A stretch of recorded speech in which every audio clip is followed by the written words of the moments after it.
Queria convidar vocês a abrirem as suas Bíblias comigo no livro de Êxodo, capítulo 33. Nós vamos ler os versículos 15 e 16. O Êxodo é o segundo livro do Pentateuco, o segundo livro da Bíblia, no capítulo 33, versículos 15 e 16.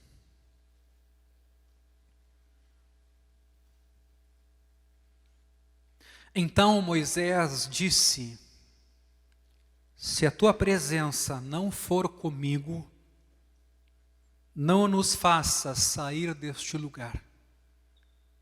Pois como se poderá saber que alcançamos favor diante de ti, eu e o teu povo? Será que não é o fato de andares conosco, de maneira que somos separados, eu e o teu povo, de todos os povos da terra? Hoje é o nosso segundo sermão a respeito das evidências da presença do Espírito Santo na vida da igreja. Na semana passada nós nos dedicamos a, inicialmente, abordar aquilo que de cara já pode ser dito como não sendo obra do Espírito Santo. Afinal, ele não se presta a nenhum tipo de manipulação, a nenhum tipo de abuso. Ele é uma pessoa, ele não é só um poder, e ele tem vontade, tem caráter, tem uma missão, e ele foi colocado em nós e habitará para sempre conosco. E uma das coisas que destacamos no domingo passado foi: ele veio dar testemunho de Jesus, ele veio dar testemunho de Cristo. Isso identifica a mim e a você enquanto portadores de missões também. Temos um papel a desempenhar: falar de Jesus e do seu Evangelho. Agora mesmo eu estava num casamento, e eu voltava dele conversando com minha família. Poucas vezes na vida você tem chance de estar diante de algumas pessoas, como tem no casamento ou num velório. E com toda sinceridade, eu até penso nos noivos que estão diante de mim naquele momento. Mas eu penso muito mais naquelas pessoas que ali estão pela primeira vez e que talvez jamais iriam a uma igreja por iniciativa própria. Mas como a nós cabe ser testemunhas de Jesus e do Evangelho, nós não podemos perder essas oportunidades. E foi o que a gente fez logo há pouco, na parte da tarde. Note aqui que texto contundente esse que estamos lendo.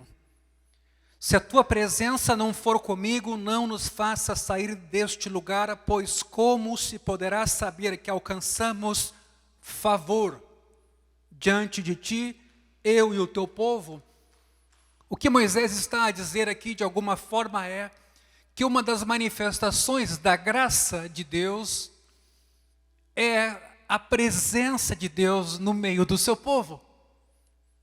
Se o pecado nos afastava, a graça em Cristo nos reconcilia, e logo Moisés reivindica aqui que um dos sinais da benevolência, ou da graça, ou da misericórdia de Deus para conosco é Ele estar presente. E é isso então que Moisés reivindica. Será que não é o fato de andares conosco de maneira que somos separados, eu e o teu povo, de todos os povos da terra? Claro que aqui também é perigosa a leitura, que pode imaginar que a igreja é melhor do que qualquer outro povo ou pessoa. Não é este o sentido aqui de Moisés. O sentido de Moisés é que quando Deus habita no meio do seu povo, esse povo é diferente. Esse povo manifesta essa vida. Esse povo tem objetivos e caminhos diferentes, como é o caso aqui. Ainda povo que nem Israel era, sair do Egito em direção a Canaã. Por quê? Porque Deus estava chamando este povo para um caminho, para uma missão. Então eu queria na noite de hoje olhar um pouquinho para o Antigo Testamento. Na semana que vem nós vamos olhar o Novo Testamento a respeito dessa presença de Deus no meio do seu povo. E é bom a gente pensar nessa palavra presença. Presença é uma palavra maravilhosa, meus irmãos, porque ela aponta para uma dádiva. Nada pode ocupar o lugar de uma presença. Você pode ligar para alguém, mandar um e-mail, você pode receber presentes, você pode ter fotos em mãos, lembranças, mas nada substitui a presença da própria pessoa. Pergunte a quem tenha perdido o cônjuge de longos anos, do que mais essa pessoa sente falta. A resposta será da presença daquele que se foi. Quando estamos doentes, não precisamos tanto de palavras de conforto, quanto da presença daqueles que amamos e nos amam. O que faz a vida que compartilhamos, jogos, caminhadas, concertos, excursões, brincadeiras, tão agradável, é a presença, é a realidade desses eventos. Deus nos fez, quero dizer hoje, a sua imagem, porque Ele mesmo é um ser pessoal. E ser pessoal quer dizer, Ele se relaciona. O grande problema, meus irmãos, com a queda, com o primeiro pecado e as consequências dele sobre as nossas vidas, é que perdemos não somente a nossa visão de Deus, que foi deteriorada, distorcida, mas também perdemos nossa relação com Ele. Basta você lembrar aqui da parábola dos talentos. Aquele que ficou com um talento disse, olha, sabendo que o Senhor é severo e que colhe onde não plantou, eu escondi o talento que o Senhor me deu. Visão distorcida, errada. Não entende o amor de Deus, não compreende a graça de Deus, não sabe quem é Deus. O pecado fez isso conosco. Distorceu a nossa leitura sobre Ele, Deus. E é por isso que Jesus vai dizer que os homens amaram mais a glória de Deus, dos homens, do que a glória de Deus. E aí vem os ídolos. Para cada um de nós,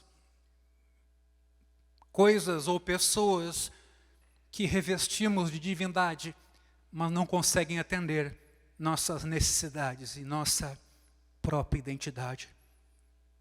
Ou seja, não só nossa visão de Deus foi distorcida, mas nossa relação com Ele foi o que o pecado fez, e assim deixamos de sentir a sua presença permanente. Somos tomados de culpa, sentimos que alguma coisa não está bem, nos condenamos, ou a nossa mente mesmo é cauterizada e já não nos importamos com o mal que fazemos, e um abismo chama o outro.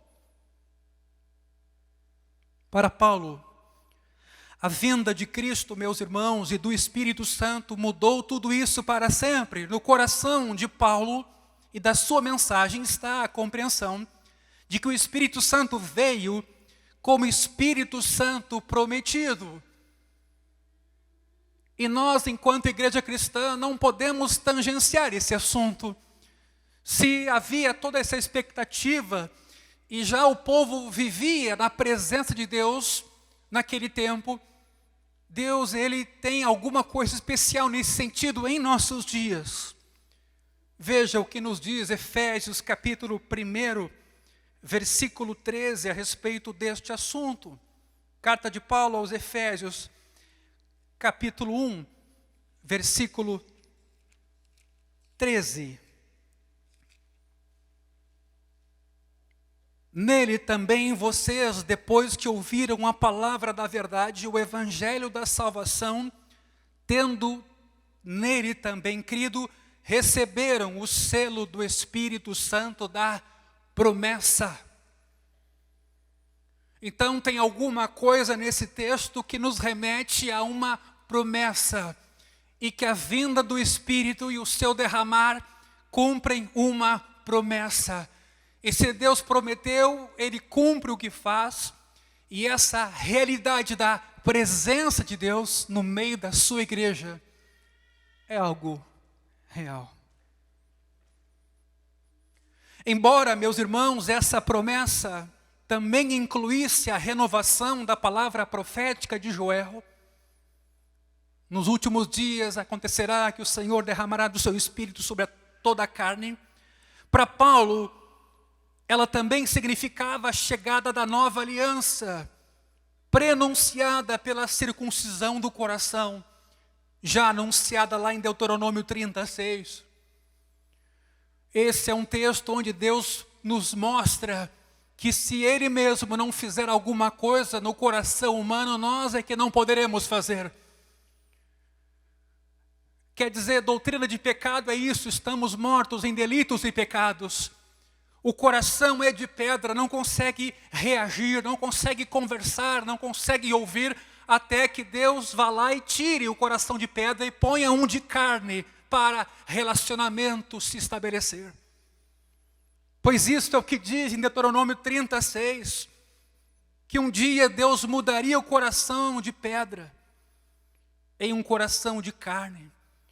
E Jeremias 31 até 34, versículos 31 a 34, no capítulo 31 nos dizem que Deus faria conosco uma nova aliança e a escreveria no nosso coração.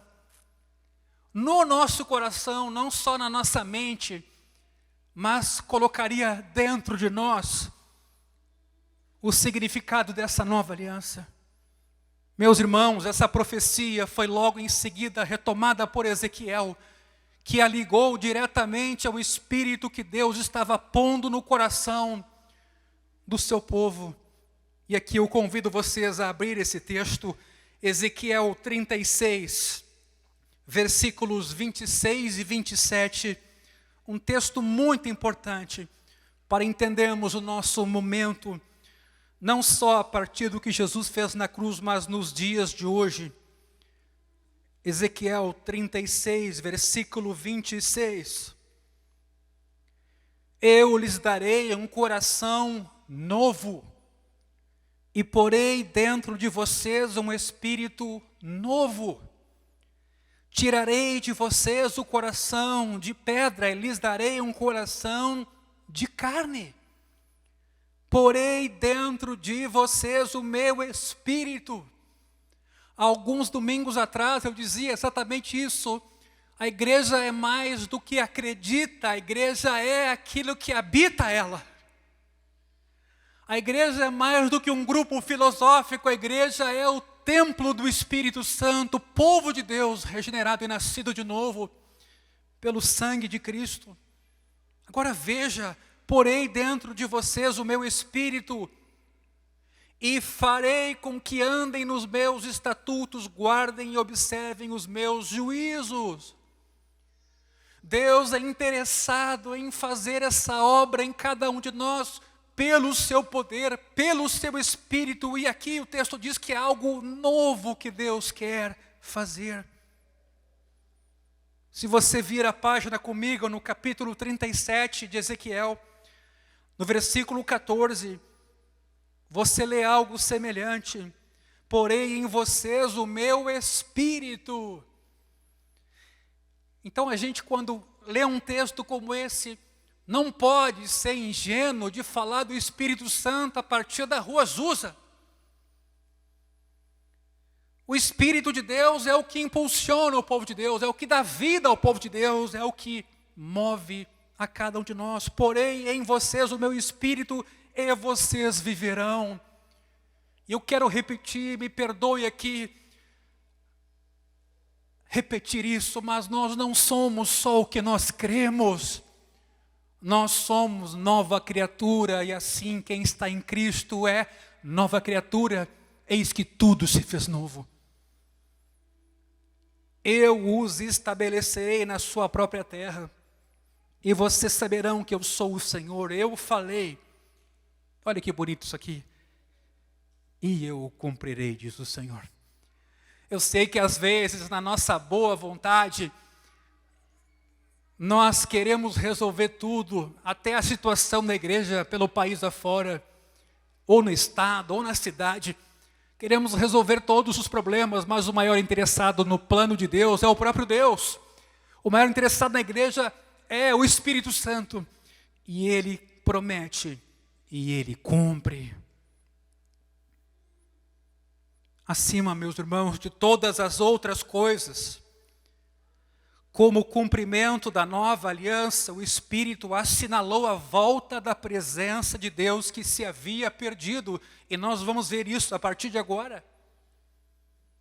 É por isso que é muito comum no Novo Testamento, Espírito e lei serem binômios a respeito de vida ou de salvação. A lei representando um tempo e o Espírito representando o outro, nova aliança em Cristo. Aqui, pois, está uma das esferas de maior importância em que o Espírito representa continuidade e, ao mesmo tempo, descontinuidade entre a antiga aliança e a nova. A continuidade, meus irmãos, se encontra na renovação da promessa da presença de Deus com o seu povo. Deus não mudou, Ele está conosco. E Ele promete estar conosco para sempre. Jamais nos deixando órfãos. Como Jesus disse, estou convosco todos os dias. Mas atenção, há uma descontinuidade. Está ela na forma radicalmente nova, como Deus revisita o seu povo. Agora, não habitando somente profetas, mas habitando cada indivíduo, mas também coletivamente a igreja toda, por meio do seu Espírito. Então, se é para nós entendermos a presença do Espírito Santo na vida da igreja, a gente precisa olhar para a história da ação de Deus na igreja do Antigo Testamento, que é a nação de Israel. Mas ainda de novo, algo a mais aqui. Agora, quem diz Jesus é Senhor só pode fazer isso, porque o Espírito Santo agiu nos corações. Diz fazendo a cegueira, iluminando o nosso entendimento para vermos a glória de Deus na face de Cristo. Assim como muitos mataram Jesus, muitos outros viram na face de Jesus a glória de Deus.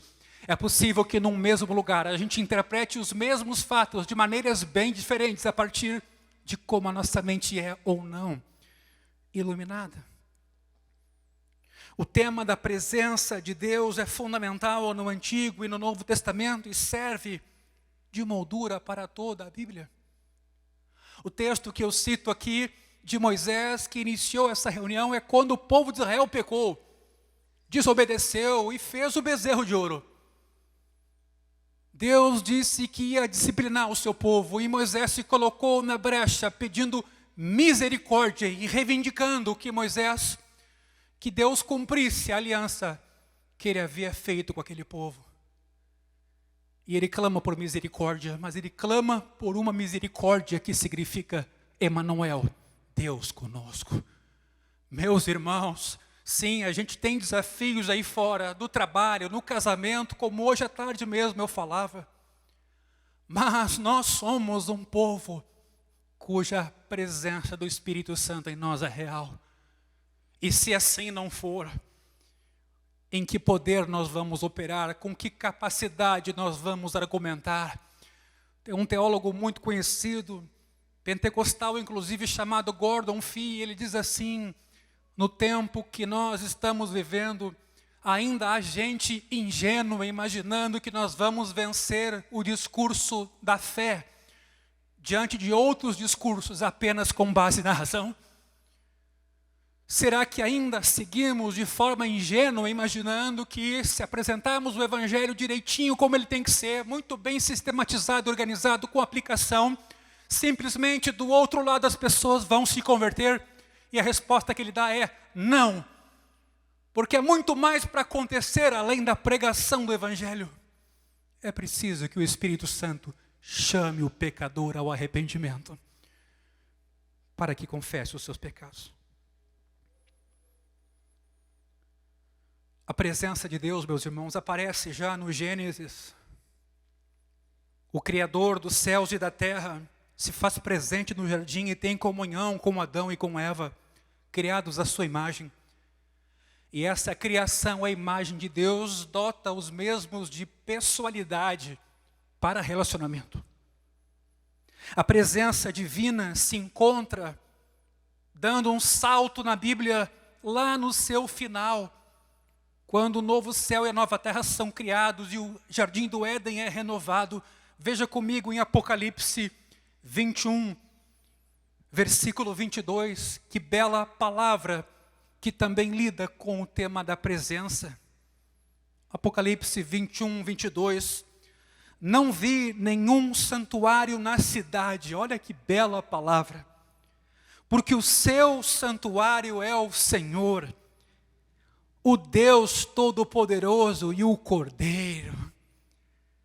Que bela visão, não havia prédios, não havia construções, não havia nada que o ser humano pudesse fazer, mas o próprio Deus, no novo mundo que Ele criou, é a presença que dá vida ao seu povo.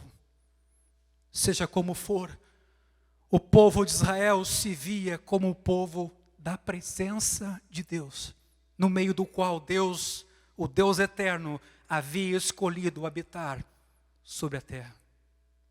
Veja, a forma mais proeminente da presença de Deus no Antigo Testamento encontra-se no tabernáculo e no templo.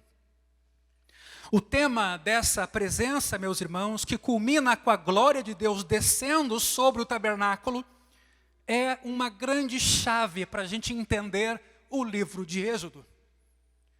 Lembre-se do episódio da sarça ardente no capítulo 3, pois ali o Deus vivo se mostra presente a Moisés, no Sinai.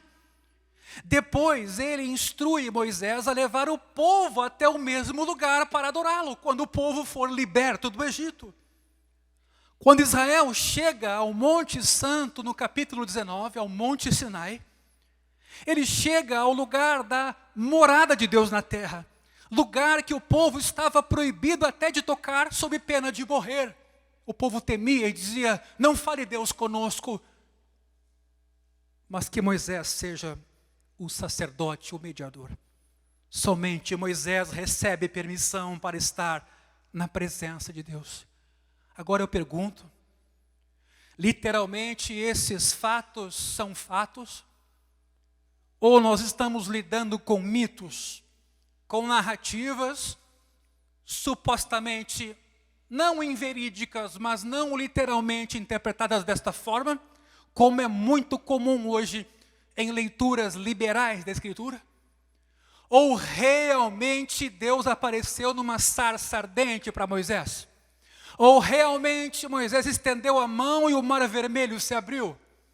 Ou realmente, quando Israel saía do Egito, uma coluna de fogo e nuvens acompanhavam a nação, significando a presença de Deus na vida do seu povo?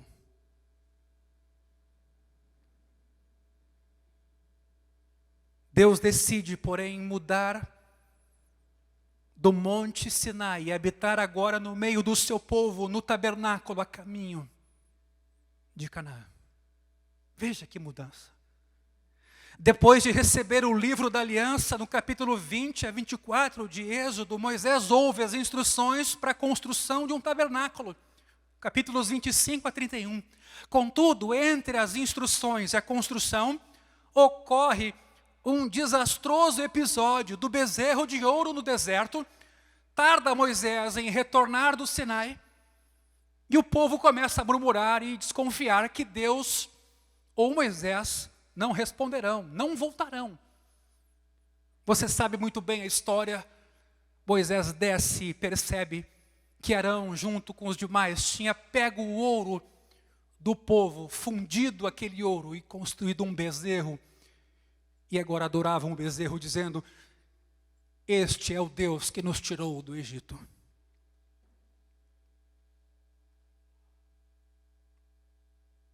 Deus disse a Moisés, então: a minha presença não irá contigo. Em lugar da minha presença irá um anjo. E aí Moisés, então, conforme o texto que começou essa mensagem, intercede, porque ele reconhece que aquela solução não dava, era inconveniente. Ele pede: se a tua presença não for comigo, não faça a gente sair deste lugar. A igreja cristã não tem uma missão própria, alvos próprios. Ela não tem uma meta, X números de membros para alcançar. Ela tem a meta de Deus, e é perigoso quando a igreja estabelece metas, porque ela pode tomar o lugar de uma pessoa muito importante, que é realmente quem conduz a igreja e fortalece ela para a sua missão. Isso não quer dizer que você tem que abrir mão de uma boa administração na igreja cristã, mas quem é o dono dessa igreja? Quem move essa igreja? De onde vem o poder para essa igreja ser igreja? Veja, Deus também se revela de uma outra forma em Êxodo 34. Revela o seu caráter. Quando ele revela-se compassivo, misericordioso, paciente, cheio de amor e de fidelidade, é muito comum a gente resgatar a imagem de um Deus irado no Antigo Testamento, mas quando ele se revela a Moisés, ele se revela em caráter benigno, compassivo, paciente. E a construção do tabernáculo também acontece tudo coroado com a descida da glória de Deus. Conforme o capítulo 30, versículo 35, essa descida enchia o templo. O que nós vamos fazer com isso, meus irmãos? Vamos só relembrar o passado para falar de uma história bonita? Ou tratar isso como mito? Ou vamos realmente acreditar na Escritura que Deus habitou o seu povo e prometeu que a glória da última casa seria maior do que a primeira? Essa é a grande questão que se impõe para nós nos dias de hoje. Com isso, Israel agora está pronto para a jornada ao lugar que o Senhor escolhera para ali fazer habitar o seu nome. Veja Deuteronômio 12, versículo 11. Essa era a promessa. Escolherá o Senhor, o vosso Deus, um lugar para ali fazer, veja bem a palavra, habitar o seu nome. Conduzidos pela presença de Deus, simbolizada pela coluna de nuvem e coluna de fogo. E de novo aqui fica a pergunta: como interpretamos esses símbolos? Realmente era Deus presente? A promessa de Deuteronômio foi finalmente cumprida na construção do templo de Salomão. O povo se estabelece em Canaã. Não é mais um tabernáculo itinerante, agora é um templo. E nesse templo, a mesma glória mencionada lá no capítulo 40 de Êxodo, desce e enche aquele lugar. A 1 Reis 8:11 nos dá esse registro. De novo, Deus se fez presente. Que coisa interessante, Deus se fez presente. Assim, Jerusalém e o templo são considerados o lugar em que o Senhor escolheu para a habitação do seu nome.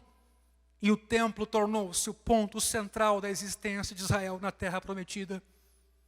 Ou você acha que Israel hoje lá briga só por terra?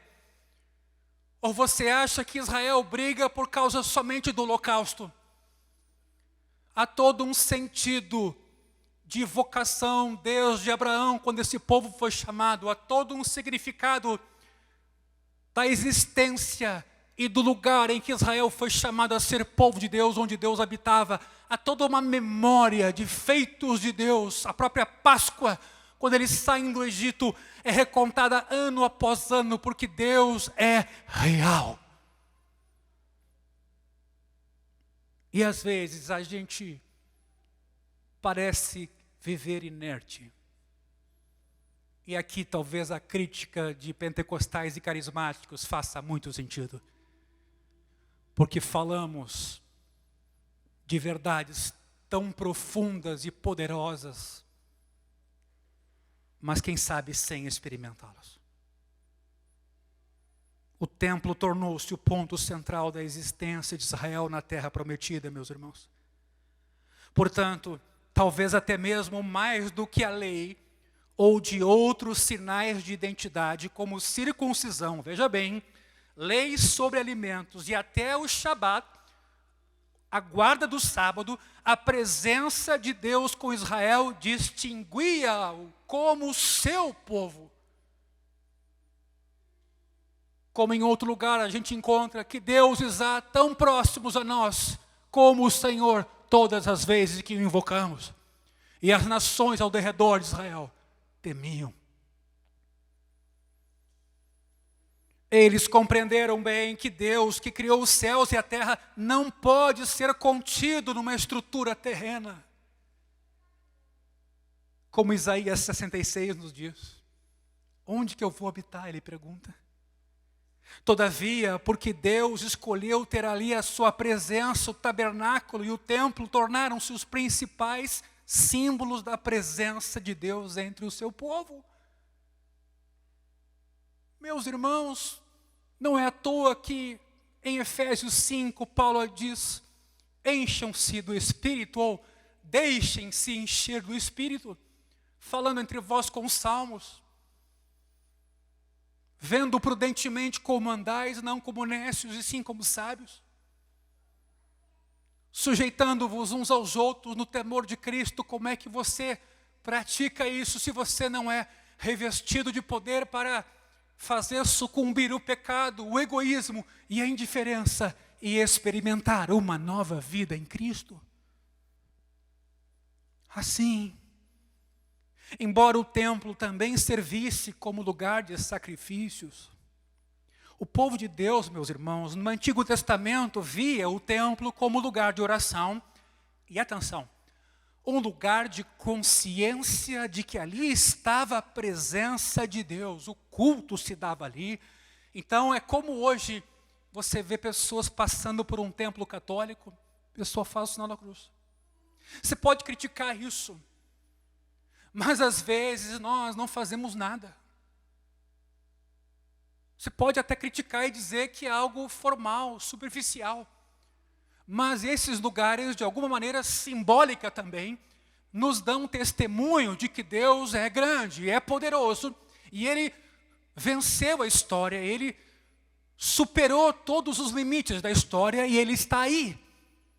No mínimo objeto de controvérsias nossas, dos seres humanos, mas não conseguiram tornar Deus obsoleto como Freud queria, ou outros. Não conseguiram depor Deus. Então, neste sentido, o templo tinha um papel fundamental. Essa realidade é percebida muitas vezes nos Salmos, que é o famoso hinário, o livro de canções de Israel. Tomemos como exemplo o grande hino de entronização, Salmo 68, que retrata a presença de Deus sobre Sião, como a esperança de seu povo, mas também inveja dos vizinhos. Veja bem esse Salmo 68, dos versículos 15 a 18. Veja bem. Monte Altíssimo é o monte de Baçã. Serra de elevações é o monte de Bazã. Veja bem. Porque olham com inveja, ó montes elevados, para o monte que Deus escolheu para a sua habitação. O Senhor habitará nele para sempre. Os carros de Deus são 20.000, sim, milhares de milhares. No meio deles está o Senhor. O Sinai tornou-se em santuário. Subiste às alturas, levaste cativo o cativeiro. Um texto recepcionado aqui por Paulo em Efésios. Recebeste dons por dádivas, homens por dádivas, até mesmo rebeldes, para que o Senhor Deus habite no meio deles. Dá para perceber? A sede, a fome, o desejo e a experiência que esse povo tinha com a presença de Deus. Um outro texto muito conhecido, de Salmo 84, nos diz: quão amáveis são os teus tabernáculos, Senhor dos exércitos, a minha alma suspira e desfalece pelos átrios do Senhor, o meu coração e a minha carne exultam pelo Deus vivo. O que o nosso mundo, o que o nosso país, o que o nosso estado, o que as nossas cidades precisam é do Deus vivo. Não é de nenhum paliativo, não é de nenhuma conversa fiada, e me perdoem aqui a expressão, mas é o Evangelho que é o poder de Deus para a salvação de todo aquele que crê. Para nascerem de novo, para amarem os seus filhos, suas esposas, seus maridos, se converterem dos pecados, da pornografia, do adultério e da corrupção. É o único caminho para o nosso país. Não há outro caminho, não há mesa possível de se sentar hoje negociando uma paz que não é paz de verdade, do príncipe da paz. E cuidado você que coloca a sua esperança numa paz de um mundo que não tem paz, está consternado. A paz vem do príncipe da paz chamado Jesus, que venceu a morte, destronou principados e potestades e derramou esse poder sobre a sua igreja, mas ele se mantém como cabeça dela. A igreja não é dona de si própria, ela é povo de Deus. Porém, meus irmãos, o fracasso de Israel fez com que o povo fosse destruído e destituído da presença de Deus. A profecia cessou. É muito comum falar no período intertestamentário, ao redor de 400 anos entre Malaquias e João Batista, o próximo profeta, que a gente ainda considera do Antigo Testamento. 400 anos de silêncio, sem palavra profética, pareciam relações rompidas. É isso que torna a queda de Jerusalém e o exílio para a Babilônia tão desoladores para os israelitas, meus irmãos. Que não é só a história deles, é a nossa história. Quando, tendo sido visitados por Deus e por sua graça, a gente não é grato, a gente vive de forma carnal, pecaminosa e ímpia. Deus vem e chacoalha com o seu povo, às vezes de forma profunda e dolorida, como aconteceu no Êxodo, no desterramento dos israelitas para a Babilônia. O problema é que não foi só o povo levado cativo, gente, mas os cativos e os que permaneceram não eram mais conhecidos pela presença do Deus vivo no meio deles. A intensidade de tudo isso encontra sua máxima expressão simbólica em Ezequiel 10, onde, tal como havia acontecido com a Arca da Aliança, em 1 Samuel 4:22, a glória do Senhor se ausenta do templo de Jerusalém. Nas visões de Ezequiel capítulo 10. Mas, meus irmãos, nem tudo estava perdido. O fundamento da esperança profética era a promessa da volta da presença de Deus com o seu povo. Por meio de Ezequiel, Deus então promete: o meu tabernáculo estará com eles, eu serei o seu Deus e eles serão o meu povo. Ezequiel 37:27. E Malaquias ainda vai profetizar: de repente virá ao seu templo o Senhor a quem buscais. Malaquias 3:1. Essa esperança continua no judaísmo, esse que eu falei, intertestamentário. Inclusive autores apocalípticos, como no Testamento de Dan, capítulo 5, versículo 13, um texto que não está em nossa escritura, mas lá está registrado: e Jerusalém não mais sofrerá desolação, porque o Senhor estará no meio dela. Havia uma esperança, uma expectativa. Em consonância com a história antiga de Israel, o tema da presença renovada está diretamente ligado à esperança de um templo restaurado. e encontra a sua expressão profunda na grande visão de Ezequiel, nos capítulos 40 a 48. Mas o momento, meus irmãos, mais memorável está em Isaías, capítulo 2, versículos 2 a 3, que eu convido você a abrir também. Isaías, capítulo 2, versículos 2 a 3. Nos últimos dias, o monte do templo do Senhor será estabelecido no alto dos montes e se elevará sobre as colinas. E para ele afluirão todas as nações. Muitos povos virão e dirão: venham, subamos ao monte do Senhor e ao templo do Deus de Jacó. Veja, eu separei apenas alguns textos, mas eles são repletos na literatura profética, para que nos ensine os seus caminhos e andemos nas suas veredas.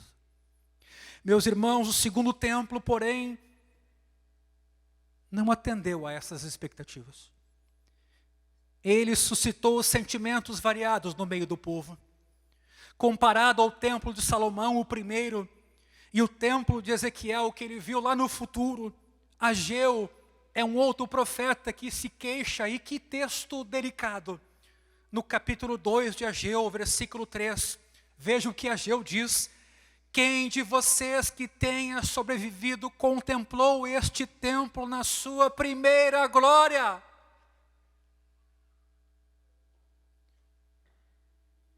Ou vocês acham que Deus vai deixar o Brasil no estado em que ele se encontra?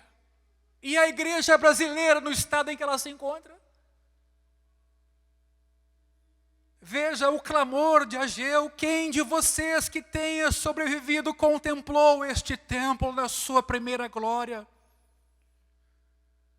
E essa é a razão, algumas vezes, meus irmãos, de algumas críticas que vocês escutam, inclusive em nosso meio.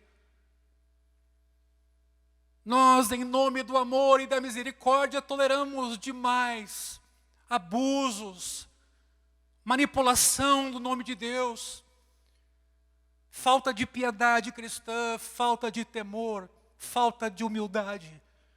Pessoas ocupando a propriedade da igreja que Jesus comprou com o seu sangue. E sempre a ideia era de que se amarmos e tivermos paciência, tudo isso vai passar. Mas é preciso também não conformidade. É preciso também não conivência. Mais do que isso, é preciso também reprovação daquilo que ofusca a glória de Deus na sua primeira glória. Meus irmãos, caminhando para o fim, a questão crucial aqui, a respeito desse tema, reside no fato de que, em Isaías 63, a presença divina, lá na narrativa do Êxodo, é equiparada a Espírito Santo do Senhor. Não pense que isso é distante. Eu convido vocês ao último texto, Isaías 63, a partir do versículo 9. Quando aqui, rememorando a sua história, o texto nos diz o seguinte, Isaías 63, 9. Em toda a angústia deles, também ele se angustiava, e o anjo da sua presença os salvou. Por seu amor e por sua compaixão, ele mesmo os remiu e os tomou e os conduziu todos os dias da antiguidade. Mas eles foram rebeldes e contestaram o seu Espírito Santo. O Espírito Santo não é uma personagem nova do Novo Testamento. O povo, com a sua dureza de coração, entristeceu, resistiu o Espírito Santo, por isso ele se tornou inimigo deles. E ele mesmo lutou contra eles de forma disciplinadora. Então o povo se lembrou dos dias antigos, lembrou de Moisés e disse: onde está aquele que tirou o seu povo do mar? junto com o pastor do seu rebanho. Agora veja, onde está o que pôs nele o seu Espírito Santo? Aquele que fez com que seu braço glorioso estivesse à mão direita de Moisés. Onde está aquele que dividiu as águas diante deles, adquirindo para si um nome eterno? Aquele que os guiou pelos abismos como a um cavalo pelo deserto, de modo que nunca tropeçaram, como o gado que desce aos vales para repousar, o Espírito do Senhor lhes deu descanso. Meus irmãos, Paulo está perfeitamente a par dessa relação quando ele escreve aos Efésios, no capítulo 4, versículo 30, e não entristeçam o Espírito Santo de Deus, no qual foram selados para o dia da redenção. Quando nos voltamos para Paulo, meus irmãos, a partir desses antecedentes aqui, fica claro que Paulo, preste bem atenção nisso, compreende a vinda do Espírito como o cumprimento de 3 expectativas que se relacionam. Primeira, a associação do Espírito com a nova aliança. Muitas vezes, quando você vê a citação Espírito no Novo Testamento, o sentido é nova aliança. Segundo, o uso da palavra habitação. Habitação de quem? Do Espírito Santo em nós. E terceiro, a associação do Espírito com a imagem do templo. O templo do Espírito é a igreja. Pelo cumprimento dos temas da nova aliança e do templo renovado, o Espírito se torna o meio pelo qual o próprio Deus está agora presente na terra. A imagem do templo, meus irmãos, tem importância especial, uma vez que o templo era visto como lugar da habitação de Deus, de sua glória. É digno de nota o fato de que ele não habita, aliás, de que ele habita tanto na comunidade reunida, mas ele também habita no coração daquele que crê. Isso é incrível. Não só coletivamente Deus habita no meio do seu povo, mas Deus, pelo seu Espírito, testifica em nós de que somos filhos de Deus. Em harmonia com o restante da igreja primitiva, Paulo reconhece que a morte de Cristo começou uma nova aliança de Deus com o seu povo. O texto clássico sobre a ceia nos diz isso: aliança no meu sangue, nova aliança. Ele, Paulo, também vê no Espírito a forma pela qual a aliança se concretiza neles e no meio deles. Nosso, como resultado da experiência do Espírito vivida por si mesmo e por terceiros, Paulo entende esse papel quando se lembra de Ezequiel. Paulo reúne os temas das 2 passagens, de tal maneira que com a vinda do Espírito na vida do crente, da comunidade, e aqui eu termino, 3 dimensões da promessa se cumprem. O povo recebe um novo coração e um novo espírito. Esse espírito novo é o Espírito de Deus, que lhe capacita a andar na verdade. E por fim, o Espírito de Deus significa a presença do próprio Deus. Como diz Ezequiel 37:14, porém em vós o meu Espírito, e então vivereis. Meus irmãos, esse tema não pode ser adiado, porque é da nossa essência sermos habitados pelo Espírito Santo de Deus. E não há problema algum em termos fome disso, em termos desejo disso, em termos necessidade disso. Por mais que devamos reconhecer que o coração do homem é enganoso e faz planos, e é comum se profetizar em nome de Deus quando Deus não disse uma palavra sequer. Também é verdade que como a corça suspira pelas correntes das águas, Nós fomos criados para adorar a Deus, para viver por meio dEle e para depender dEle. A ponto de Tiago dizer que é a vossa vida, vocês que fazem planos para o ano que vem. Vocês? A vida de vocês é como a neblina que cedo passa. Em vez disso, vocês deviam dizer: se o Senhor quiser, faremos isso ou aquilo. Mas Tiago não para por ali. Tiago vai dizer ainda que toda atitude dessa natureza, na verdade, é uma atitude de descrença e de falta de confiança e dependência de Deus. Atitude que é a realidade de muitos de nós, quando Deus para nós é alguém nominalmente importante. Você já ouviu essa expressão, crentes nominais?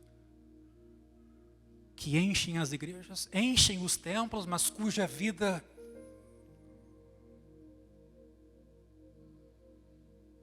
permitiria talvez algum tipo de questionamento. Pois Tiago vai finalizar esse texto dizendo: toda arrogância semelhante a essa, ou jactância, é maligna.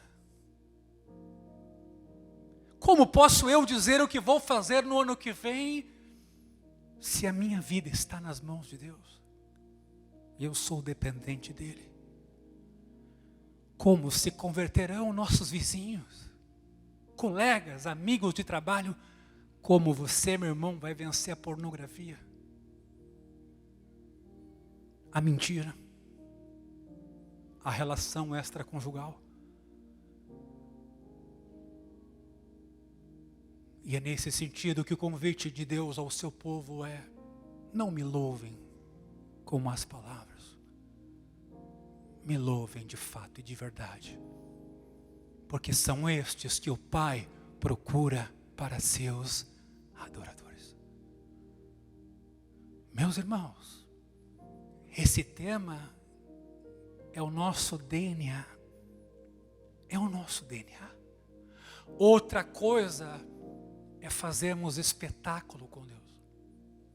Mas outra bem diferente é temermos a sua presença e nos alegrarmos nela.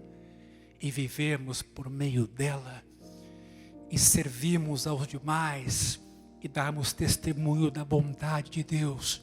Ele é Emmanuel, Ele é Deus conosco. Ele não abandonou o seu povo.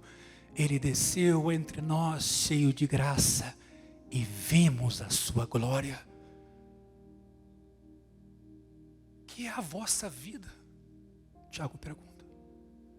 Que é a vossa vida? Como a neblina significa agora ela está úmida. Em seguida sai o sol ou bate o vento e você foi. E você passou. Para o que você existe ou para quem? Ou de quem você é?